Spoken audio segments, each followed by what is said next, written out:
আসসালামু আলাইকুম প্রিয় বন্ধুরা, আজকে নিয়ে আসলাম ভেজিটেবল রোল করে খুবই সহজ পদ্ধতিতে দেখানোর চেষ্টা করেছি। আপনার বাসায় চেষ্টা করলেই পারবেন। আর এতটা মজা ছিল, পুরো রমজান জুড়ে আপনারা তৈরি করে রেখে দিয়ে ইফতারিতে দিতে পারেন। খুবই পুষ্টিকর ভেজিটেবল রোল। এখানে আমি নিয়েছি দুটো গাজর কুচি করে, কিছুটা পাতাকপি, তারপর মটরশুঁটি, পেঁয়াজের পাতা, আর নিয়েছি সামান্য কিছু মশলা। প্রথমে এই পাতাকপিগুলো একটু ভাপিয়ে নেব, তাহলে এর ভিতরে যে গন্ধটা সেটা সরে যাবে। আর পাতাকপিটা ভাপ দিতে দিতে এদিকে যেই ব্যাটারটা সেটা তৈরি করে নিচ্ছি। প্রথমে এক পেয়ালা, দেখতেই পাচ্ছেন রেগুলার যেই পেয়ালাগুলো নিয়েছি ময়দা, আর এক পেয়ালা নিয়েছি কর্নফ্লাওয়ার। 1 চা চামচ লবণ দিয়েছি। প্রথমে 2 বাটি দিয়ে দিচ্ছি সেই বাটির পানি, তারপর ভালো করে গুলিয়ে নেবেন যেন কোনো দানা না থাকে, অনেকক্ষণ গুলিয়ে নেবেন। এরপরে গুলানো শেষ হয়ে গেলে দিয়ে দিচ্ছি একটি ডিম। ডিমটি দিয়ে আবারও ভালো করে গুলিয়ে নেব যেন ডিমের কোনো অংশ আস্ত না থাকে, পুরোপুরি মিশে যায় এমনভাবে। এরপরে দিয়ে দিব আরও 1 বাটি পানি। মোট এখানে 2 বাটি কর্নফ্লাওয়ার ময়দার সাথে দিয়েছি 3 বাটি পানি। দেখতেই পাচ্ছেন কতটা পাতলা হয়েছে। এখন এটাকে ঢেকে রেখে দেব সাইডে। এদিকে পাতাকপিটাও একটি বলক চলে আসলে নামিয়ে নেবেন, বেশিক্ষণ ভাপানো লাগবে না। আর 3টি ডিম ফেটে নিচ্ছি সামান্য লবণ দিয়ে। ডিমটাকে প্রথমে ঝুরি করে নেব। পরিমাণ মতো তেল দিয়ে ডিমটাকে ঝুরি করে নিচ্ছি। অনেক বেশি ক্ষণ ডিমটাকে রান্না করব না, তাহলে শক্ত হয়ে যাবে। ঝুরি হয়ে গেলে তুলে নিচ্ছি। তুলে নিয়ে এই পাত্রের মধ্যে দিয়ে দিব 1/3 কাপের মতো তেল। তেলটা আপনার পরিমাণ মতো বুঝে দিবেন। তারপরে গাজর, মটরশুঁটি, পাতাকপি সব কিছু দিয়ে নেড়েচেড়ে মিশিয়ে নেব। সবজির এই রোলটা খুবই স্বাস্থ্যসম্মত এবং রোজার ভিতরে যদি ইফতারে রাখেন, বাচ্চারাও খুব মজা করে সবজি খাবে। পরিমাণ মতো লবণ দিয়ে দিচ্ছি, দেড় চা চামচ পরিমাণে লবণ দিয়েছি। এখানে গেছে ধনিয়া গুঁড়ো, মরিচের গুঁড়ো, কাঁচা মরিচ আর গোলমরিচের গুঁড়ো সামান্য, আর দিয়ে দিচ্ছি 1 প্যাকেট ম্যাজিক মশলা। ম্যাজিক মশলার ভিতরে সব ধরনের মশলা এবং টেস্টিং সল্ট থাকে, এতে করে যেই রোলটা অনেক বেশি সুস্বাদু হবে, সবাই খুব মজা করে খাবে। এখন দিয়ে দিচ্ছি সেই পেঁয়াজের কলিগুলো। এটা পরে দেওয়ার কারণ একটু বেশি নরম হবে না, ভাল লাগবে খেতে। সামান্য চিনি দিয়ে দিচ্ছি টেস্টটা ব্যালেন্স করার জন্য। সামান্য চিনিতে মিষ্টিও হবে না, কিন্তু খেতে খুব সুস্বাদু হবে। অনেক বেশি গলিয়ে ফেলবেন না, একটু শক্ত থাকতে থাকতে নামিয়ে নিব।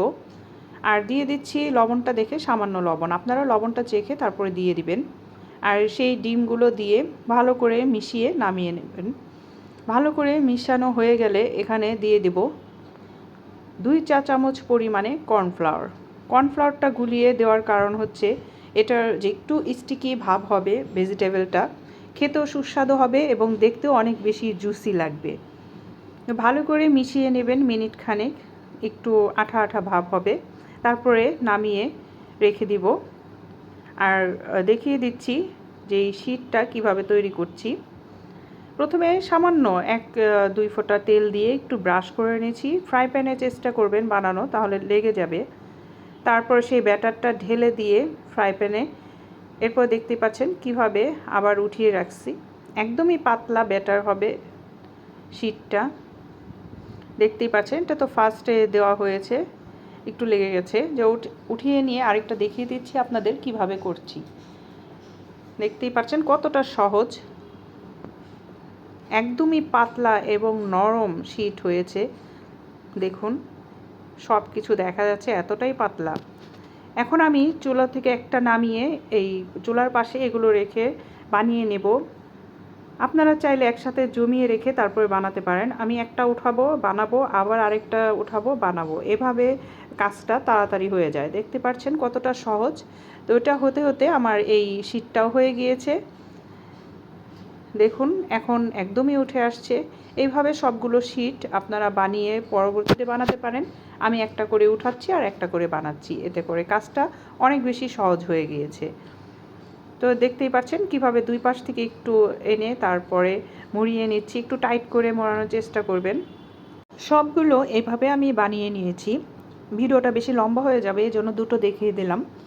দেখতেই পাচ্ছেন কতগুলো হয়েছে মাত্র 2 বাটি ময়দা আর কর্নফ্লাওয়ারে। এখন কি করব, যে ব্যাটারটা কিছুটা ব্যাটার ছিল আর এখানে আরেকটু ব্যাটার তৈরি করে নিয়েছি। প্রথমে এই ব্যাটারে চুবিয়ে নেব, তারপরে ব্রেড ক্রাম্বসে গড়িয়ে নিলেই হয়ে যাবে রোল। দেখতেই পাচ্ছেন কিভাবে নিয়েছি। এভাবে সবগুলো গড়িয়ে নিয়ে আপনারা চাইলে ডিপ ফ্রিজে সংরক্ষণ করতে পারেন, পুরো মাস জুড়ে সংরক্ষণ করে খেতে পারবেন। প্রথমে গড়িয়ে নিয়ে কিছুক্ষণ রেখে দিব, তারপরে তেলে ভেজে নিব। ডুবো তেলে ভেজে নিলে বেশি ভালো হয়। তো আমি এভাবে ভেজে নিচ্ছি আপনাদের দেখানোর সুবিধার্থে। এক পাশ ভালো মতো হলে তারপরে উল্টে নেবেন। দুই পাশ যখন মুচমুচে দেখাবে তখনই নামিয়ে নেবেন। এই ক্ষেত্রে আপনারা তেলটা সবসময় মিডিয়াম হিটে রেখে দিবেন, হাই হিটে রাখা যাবে না। তারপরে যখন মুচমুচে হয়ে যাবে উঠিয়ে নেব। দেখতেই পাচ্ছেন কতটা সুন্দর হয়েছে, খুবই লোভনীয় এবং মজাদার। আর আমি কিছু ডিপে সংরক্ষণ করব, দেখিয়ে দিচ্ছি। প্রথমে ডিপে 1 ঘন্টা রেখে যখন একটু শক্ত হয়ে যাবে তারপরে বক্স করবেন, না হলে একটার সাথে আরেকটা গায়ে লেগে যাবে। এভাবে বক্সে রেখে তারপর পুরো মাস জুড়ে বের করে ভেজে খেতে পারবেন। কেমন হয়েছে অবশ্যই লাইক, কমেন্ট, শেয়ার করে জানাবেন। আল্লাহ হাফেজ।